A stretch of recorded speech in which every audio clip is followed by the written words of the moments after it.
మీ బంగారం తాకట్టులో ఉందా? విడిపించుకోలేక ఇబ్బందులు పడుతున్నారా? అయితే మీ బంగారాన్ని వెంటనే విడిపించి కొంటాం. గణేష్ గోల్డ్. మీరు సంప్రదించాల్సిన ఫోన్ నంబర్లు 9160-266-916, 8712619507. బ్రేకింగ్ న్యూస్ చూస్తున్నాం. తిరుపతిలో వైసీపీ మాజీ ఎమ్మెల్యే భూమన కరుణాకర్ రెడ్డి అనుచరులు రెచ్చిపోతున్నారు. సెటిల్మెంట్లతో ప్రజలను భయపెడుతున్నారు. శ్రీనివాసం వసతి గృహం ఎదురుగా ఉన్న దుకాణం కాంట్రాక్ట్ను తనకు రానివ్వాలంటూ YCP social media incharge Anil Reddy దౌర్జన్యానికి దిగారు. గిరిజన యువకుడిని కిడ్నాప్ చేసి ఎంఆర్ పల్లిలోని అనిల్ రెడ్డి ఇంట్లో బంధించి తీవ్రంగా హింసించారు. గిరిజన యువకుడిని కొడుతుండగా అనిల్ రెడ్డి స్నేహితులు వీడియో తీశారు.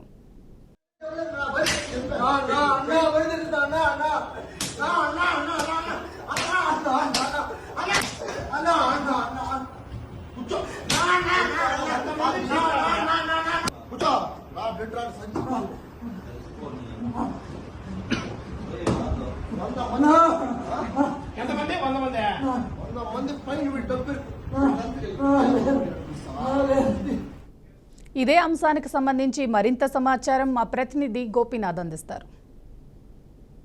మొత్తం మీద తిరుపతిలో అంటే అనిల్ రెడ్డి అయినటువంటి ఒక వ్యక్తి, వైసీపీకి సంబంధించిన నేత, ఒక వ్యక్తి అత్యంత దారుణంగా కొట్టడం ఇప్పుడు సోషల్ మీడియాలో వైరల్ గా మారింది. అయితే ఇతను అనిల్ రెడ్డి అయినటువంటి అతను వైసీపీకి సంబంధించిన కీలకమైన నేత. అదే కాకుండా ఇక్కడ ఇన్ఛార్జ్ గా ఉన్నటువంటి అభినయ్ రెడ్డికి ముఖ్య అనుచరుడు. అయితే గత కొద్ది రోజుల నుంచి కూడా కొంతమంది యువకులను టార్గెట్ చేసుకుని ఈ మధ్య వారం రోజుల క్రితం కూడా చైతన్య యాదవ్ అనేటువంటి ఒక వ్యక్తి, అతను కూడా వైసీపీకి సంబంధించిన వ్యక్తే, అతను కూడా ఒక ఇల్లు కబ్జా చేసి ఆ ఇంటికి సంబంధించిన యజమాని అత్యంత దారుణంగా ఇబ్బందులు పెట్టడం, అది కాకుండా ఇల్లును కబ్జా చేసి అతను ఆధీనంలోకి పెట్టుకోవడం జరిగింది. అయితే కూటమి ప్రభుత్వం అధికారంలోకి వచ్చిన తర్వాత కూడా స్థానికంగా తిరుపతిలో స్థానికంగా వైసీపీ నేతల ఆగడాలు మాత్రం ఇంకా కూడా కొనసాగుతున్నాయన్నట్టు కూడా పెద్ద ఎత్తున విమర్శలు వస్తున్నాయి.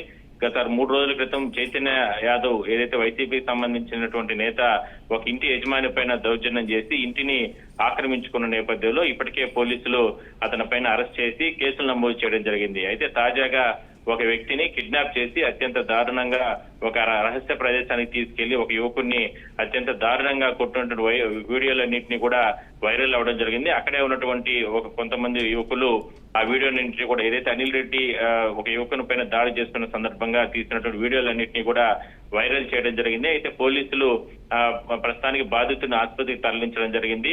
ఏదైతే కిడ్నాప్ చేసి అత్యంత దారుణంగా దాడి చేసినటువంటి అనిల్ రెడ్డి, అతనికి సంబంధించిన గ్యాంగ్ ప్రస్తుతానికి పరారీలో ఉన్నట్లు తెలుస్తా ఉంది. అయితే పోలీసులు ప్రత్యేక బృందాలను ఏర్పాటు చేసి వాళ్ళని అదుపులోకి తీసుకునేందుకు ప్రయత్నం చేస్తున్నారు. అయితే తరచుగా గత 10-15 రోజుల్లోని ఈ 2 ఘటనలతో ఒక్కసారిగా ప్రశాంతంగా తిరుపతిలో ఉన్నటువంటి నగరం, ఇక్కడ యాత్రికులు వస్తూ ఉంటారు. స్థానిక ప్రజలు ఎటువంటి అవాంఛనీయ ఘటనలు లేకుండా ఇప్పటికే కూడా ఎస్పీ అశ్వర్ధన్ రాజు కొన్ని చర్యలు తీసుకోవడం జరిగింది. అయితే ఒకసారిగా వైసీపీకి సంబంధించిన నేతల ఆగడాల కారణంగా స్థానిక ప్రజలతో పాటు వచ్చే యాత్రికులు కూడా భయభ్రాంతులకు గురవుతున్నారు. అయితే ప్రభుత్వం ఎందుకు ఇంత అంటే ప్రభుత్వ అధికారులు ఎందుకు ఇంత నిర్లక్ష్యంగా వదిలిపెట్టేశారు? ఒక యువకుని దాడి చేసినప్పటికీ కూడా స్థానికంగా ఉన్నటువంటి లా అండ్ ఆర్డర్ పర్యవేక్షించాల్సినటువంటి పోలీసులు ఎందుకు ఇంకా కూడా వైసీపీకి నేతలు ఒత్తాసు పలుకుతున్నారు అనేటటువంటి విమర్శలు మాత్రం బలంగా వినపడుతున్నాయి. అయితే మొత్తం మీద బాధితుడి ఫిర్యాదు ప్రకారం పోలీసులు కేసు నమోదు చేయడం జరిగింది.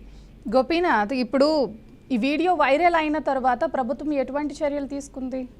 అంటే ఇప్పటికే ఎస్పీ దీనిపైన సీరియస్ అవ్వడం జరిగింది.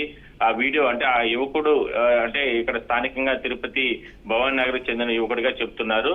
అయితే ఎందుకు వీళ్ళ మధ్య అంటే భేదాభిప్రాయాలు ఉన్నాయి. అయితే గతంలో ఈ అనిల్ రెడ్డికి అంటే ప్రస్తుతానికి వైసీపీ నేతగా ఉన్నాడు కాబట్టి అనిల్ రెడ్డి స్థానికంగా ఉన్నటువంటి భూమన్ కరుణాకర్ రెడ్డితో పాటు అదేవిధంగా వాళ్ళ కొడుకు అభినయ్ రెడ్డి వీళ్ళతో ముఖ్య అనుచరుడిగా అతను పేరుంది.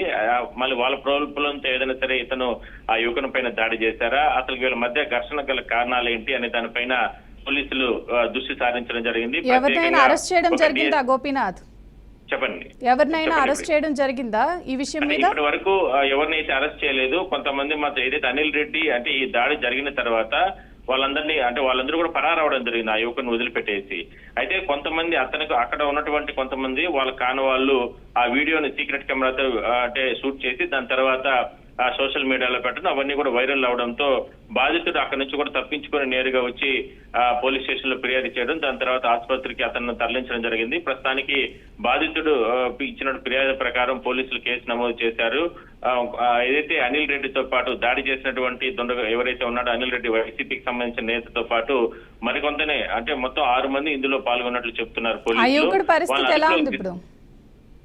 అంటే అతని పరిస్థితి అంటే అత్యంత దారుణంగా కొట్టారు కాబట్టి తీవ్రంగా గాయాలయ్యాయి, రక్త గాయాలు కూడా అయ్యాయి. ప్రస్తుతానికి మాత్రం తిరుపతి రుయా ఆసుపత్రిలో చికిత్స పొందుతున్నారు. Thank you Gopinath.